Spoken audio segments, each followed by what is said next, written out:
Caps fans, we need to talk because Caps lose 5-1 in regulation, obviously, to the Seattle Kraken in Seattle. And while we will talk about this game, for sure we will, I think that we need to talk for a moment first about the bigger picture here, and specifically about Caps general manager Chris Patrick. Because while it is true that the Caps have had a ton of injuries this season, they are still without a top 6 center in Pierre-Luc Dubois, just as they have been for most of the season here. And even here tonight, they were without 2 top 4 defensemen in Matt Roy and Rasmus Sandin. So, sure, injuries, right? It is a valid excuse. However, in the face of all of these injuries, and for a team that finished in first place in the entire Eastern Conference just last season, most general managers might do something to help out their squad. And yet,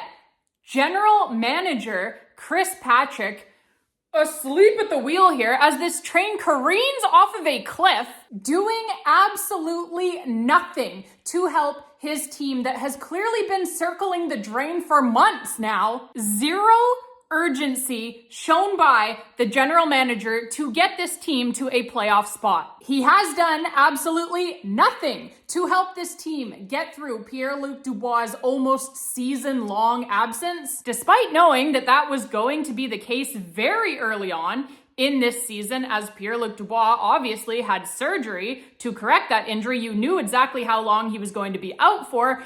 And despite the fact that you have the cap space that you could do something if you wanted to. And no one here is asking you to trade away top prospects for a rental. You have to get creative to find creative solutions to your problems. That is your job as a general manager. And that is something that the previous guy, Brian McClellan, was very good at. Doing nothing is not a plan, okay? Not if you want to make the playoffs, and it is clear, it has become clear now that this GM does not. Again, zero urgency. It has been clear for months now that this team needs something, and now they are 8 points out of a wild card spot, 8 points out of a wild card spot, and they are also now 6 points behind the New York Islanders for third place in the Metropolitan Division. Replacing Pierre-Luc Dubois, who had 66 points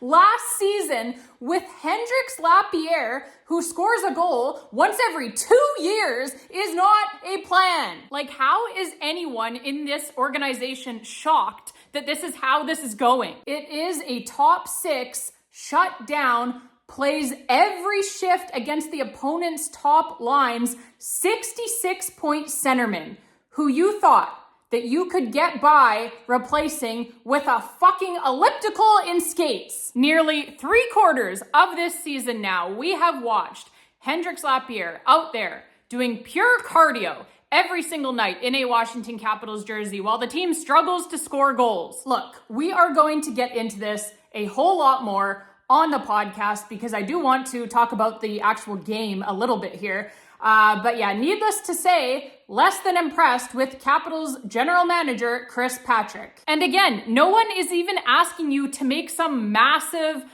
franchise altering trade here. Just do something. Do fucking something, man. Something to create a spark. If you can't make a trade for whatever reason, okay, cool, that's fine. I mean, that is your job as the general manager who gets paid millions of dollars to do that job, right? That is your job. But hey, if you're saying you can't make a trade for whatever reason, fine, cool, we get it, okay? It is hard to make trades. Great. You have got a couple of guys in the American Hockey League this season who are, it is a couple of guys who are literally the best rookies that the AHL has seen in years in Ilya Protas and Andrew Crystal. One's a center and one's a winger, so whatever you need, Hershey's got it. And yet there have been no call-ups, no urgency to try literally anything throughout this whole slide that has lasted for almost 2 full months now. Do something, okay? Again, we will talk about this more on the podcast. Chris, do something. The phone dials out too, you don't have to wait for people to call you. All right, the game, right? 5-1 loss by the Washington Capitals in Seattle against the Kraken. I don't even want to get into this one too much. Like, I don't want to go too in depth here because, like I said, I think that at this point it is more about the big picture for the Washington Capitals. But yeah, this game here tonight, I mean, they give up 5 goals against, right? And that was with Logan Thompson, I thought, playing pretty phenomenal himself in net. He made multiple huge saves.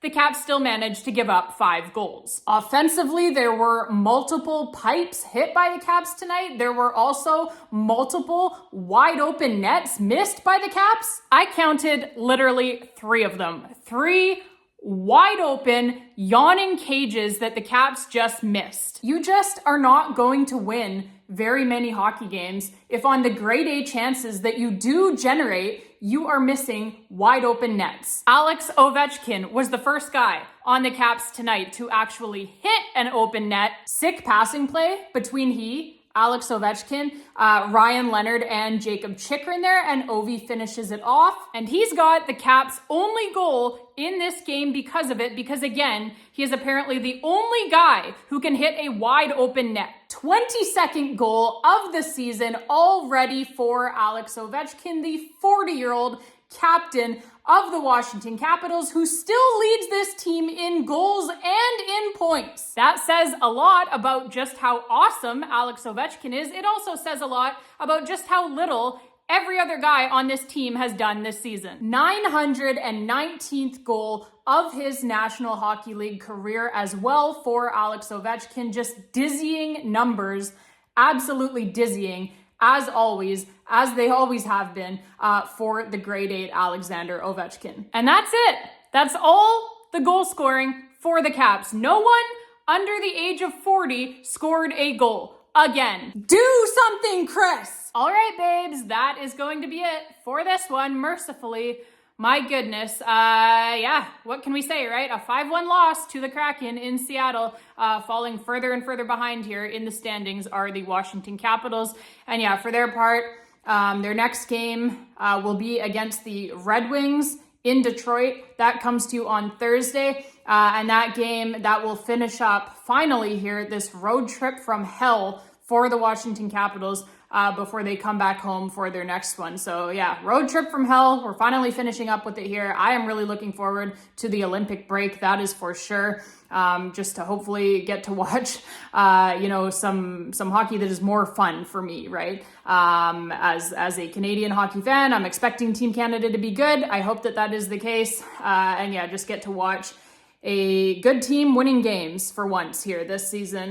So yeah, what can we say, right? It's looking pretty bleak right now in the standings for the Washington Capitals, but we will hang on to hope for as long as we can here. I know we vent our frustrations here, myself included, obviously, as you could see in this video, but we are all diehard Capitals fans at the end of the day, and so we will hold out hope here until the very last second, until it is no longer possible. We will hope for them to somehow find their way into the Stanley Cup playoffs. But yeah, it is getting bleaker and bleaker here by the day as they continue dropping these very winnable games here due to the Caps. So we will see what they can get done in Detroit on Thursday against the Red Wings. That should hopefully be a good hockey game. And yeah, we will be right back here on the YouTube channel after that one.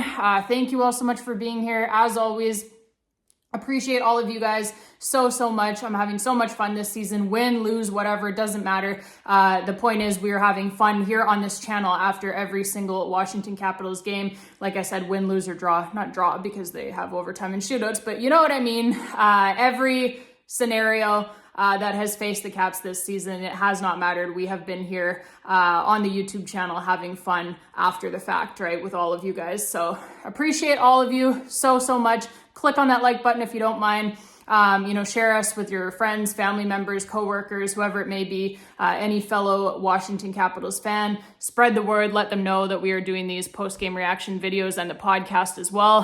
The podcast will be coming out probably not until this weekend. Like I'll probably post it up for Monday morning for folks. So keep an eye out for that. And again, Thank you all for having patience with me as I worked my way through a bit of a day-to-day thing. I was on the injured reserve there with an illness, a little bit of a flu bug, so I actually lost my voice, so I was not able to make content at all there for a few days. That is why I did miss the recap for the game against the Edmonton Oilers in Edmonton, but no worries, we are back here now. I did have to miss the podcast this week as well, obviously, so that's why I'm saying I'll probably get the podcast up for Monday morning, so we'll just start fresh, right? New week, new podcast episode coming at you on Monday morning. So stay tuned for that one as well. And yeah, thank you all so much for being here as always. And as always, babes, as always, let's go Caps.